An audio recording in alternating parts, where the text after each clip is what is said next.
स्निजिथामथि बर' थुनलाइ आफादनि गायसनथाइ सान 16 नबेम्बरजों लोगोसे खारिजा बिजनि गुदि बर' थुनलाइ आफादनि 26थि बोसोरारि जथुमानि गाहाय खुन्थिया गायसनबाय।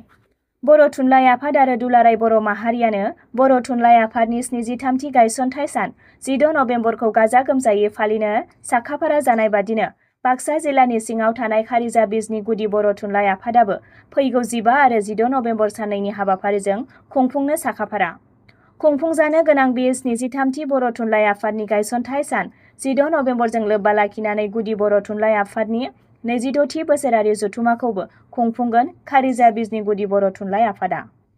मख'जाथावदि देग्लायनि बे 73थि बर' थुनलाइ आफादनि गायसनथाइ सानजों लोगोसे खारिजा बिजनि गुदि बर' थुनलाइ आफादनि 26थि बोसोरारि जथुमाखौ खारिजा बिजनि गुदि बर' थुनलाइ आफादनि बेन्दोङावनो थानाय आगथारि गामिया जोबोर गाजा गोमजायै खुंफुंनानै हरनो थाखाय साखाफारा खालामनाया सोलिगासिनो दं। 15 आरो 16 नबेम्बर साननैनि हाबाफारिजों खुंफुंनो लानाय बे 73थि बर' थुनलाइ आफादनि गायसनथाइ सानजों लोगोसे खारिजा बिजनि गुदि बर' थुनलाइ आफादनि 26थि बोसोरारि जथुमाखौ जोबोर मेहेरगोनाङै खुंफुंनो साखाफारा खालामनायजों लोगोसे दिनै आगथारि गामिनि गेलेग्रा फोथाराव जथुमानि सायनासालिनि गाहाय खुन्थियाखौ गायसननाय जायो। दिनैनि बे सायनासालिनि गाहाय खुन्थिया गायसननाय हाबाफारिखौ मावफुंनानै होयो बानजाय आफादनि आफादगिरि सुरेन्द्रनाथ गयारिया।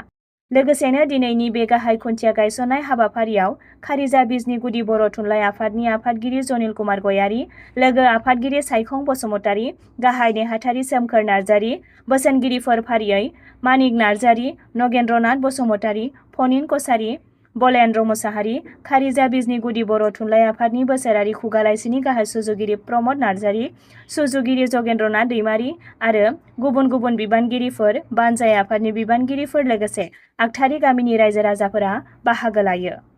जोङो खारिजा बिजनि गुदि बर' थुनलाइ आफादनि जानानै साफ्रोमबो हारि राव थुनलाइ हारिमु सिबियारि गासै बर' फिसाफोरनिसिम जोङो गाहाम हामलायथि बावहरदों। फैबाय थानाय जाहाथे 16 नबेम्बर बर' थुनलाइ आफादनि जि गोथार जोनोम सान, बे हाबाफारियाव मोनफ्रोमबो जोंनि आसाम नाङै आरो भारत नाङैनो जेरावबो मोनसे गाजा गोमजायै फालिबोबाय थानाय जादों आरो बेयो जोंनि थाखाय मोनसे जोबोरैनो गुरुत्व गोनां।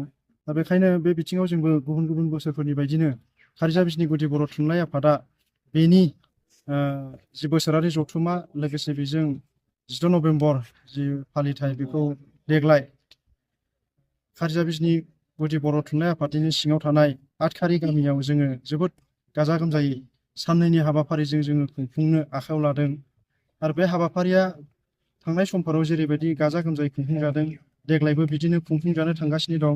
बेहाय जोङो राफोद आटखारि गामिनि जि गावनि राव थुनलाइ हारिमुखौ मोजां मोननाय जि बानजाय आफाद, बिथांमोननि बे राफोद बानजाय आफादनि जि नांथाब नाजानाय मावफुंनाय बियो जाफुंबोगासिनो दङ। बेनिनो दिनै जथुमानि गाहाय खुन्थियाखौ दिनै गायसनजेननाय जाबाय। दा बेखायनो जोंनि हाबाफारिया फैगौ 15 आरो 16 नबेम्बर बे साननैनि गेजेराव गोबां बायदि बायदि हाबाफारिजों जोङो खुंफुंजागोन।